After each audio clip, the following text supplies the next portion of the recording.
I just want to cover real quick 4L80E converting from four-wheel drive to two-wheel drive. Same information works if you're doing it the other way. The first thing we got to do is identify which 4L80E it is, because it's important when you go to pick up your output shaft and extension housing to know which type, because there are two completely different 4L80Es out there. There is the early 91 through 96 front lube style.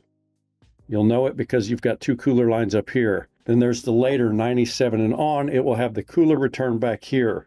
These two do not share hardly any internal parts other than, say, the valve body, and I don't even know if that's true. Even this is not compatible with that new fitting. You need to use specific fitting back here that has a long tube on it. If you use this on the later model, you'll burn up the rear end really quick on this transmission, the rear planets and everything. The other differences are in the case itself. 91 to 94 do not have threaded bosses anywhere near the shift shaft for a sensor. So if you need to install a manual lever position sensor on your transmission, avoid the 91 to 94 units because you won't be able to put it on there without doing something hokey. They also have the shorter shaft. It doesn't stick out very far. That can be changed, but the bosses themselves don't exist. So when you have a four-wheel drive case, the difference between that and two-wheel drive are really pretty simple. Four-wheel drive, let me get it flipped over here, will not have rear lube passage to the output shaft, which is right here. This one's already been swapped over.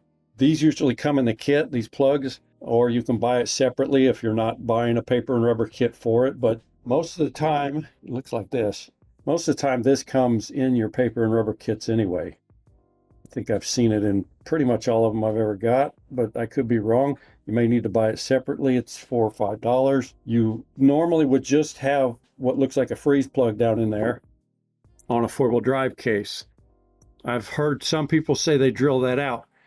That's a big no-no because you just created a massive leak in your lube circuit.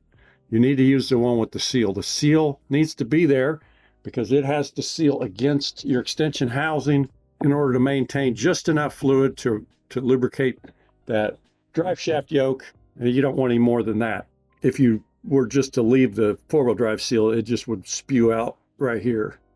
Also, this isn't really applicable to two or four-wheel drive, but this is, both of them must have this seal. This is the rear lube seal, and it is not optional ever. It's not one way or the other. It needs to be in them no matter what. I don't know why I've seen that missing a couple of times, and it burns everything up without that.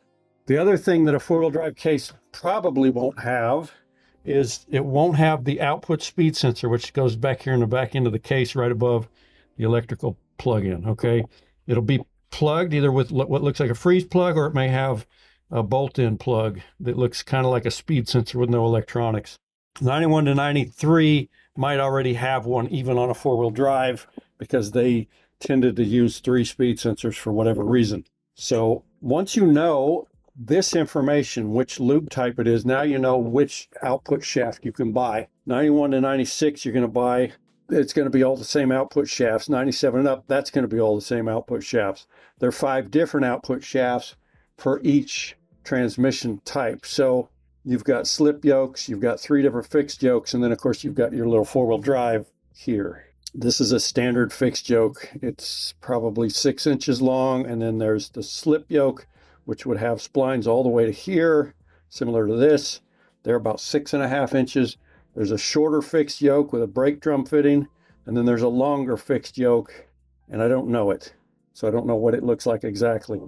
These need to make sure, I'll say it 3 times probably, they need to make sure that they come from the correct year model of transmission you're using. In other words, 91 to 96 must use the 91 to 96 output shaft. You cannot put the 97 and up in there. It will fit, and then it will kill everything because it won't have the proper lube passages.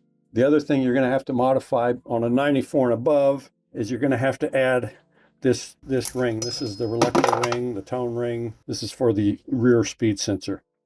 It's got a flat surface on the top, and then it's got a beveled edge on the bottom. The beveled edge goes towards the bottom of the carrier. It probably wouldn't matter if you had it upside down.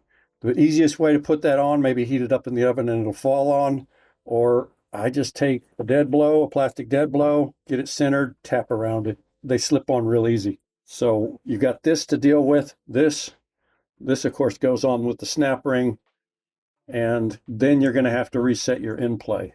And when, of course, you also need to replace this rear plug. This is really important. I have seen them get destroyed because it was done incorrectly back here. If you've got the freeze plug and the speed sensor, once you get the transmission disassembled, that's the best time to pull it out, because you'll probably have to drill a hole in it to pop it out.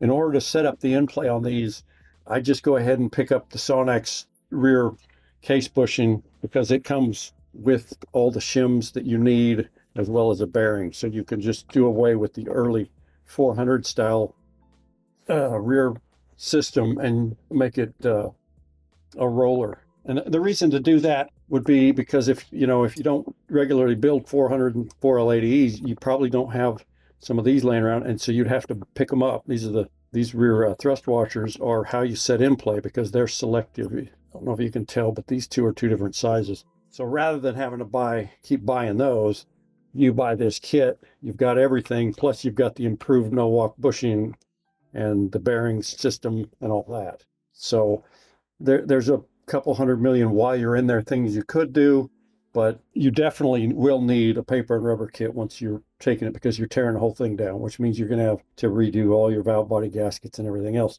No doubt they're going to tear and things like that, unless you've just got a fresh built unit, in which case probably won't need anything except maybe a pan gasket and a pump gasket.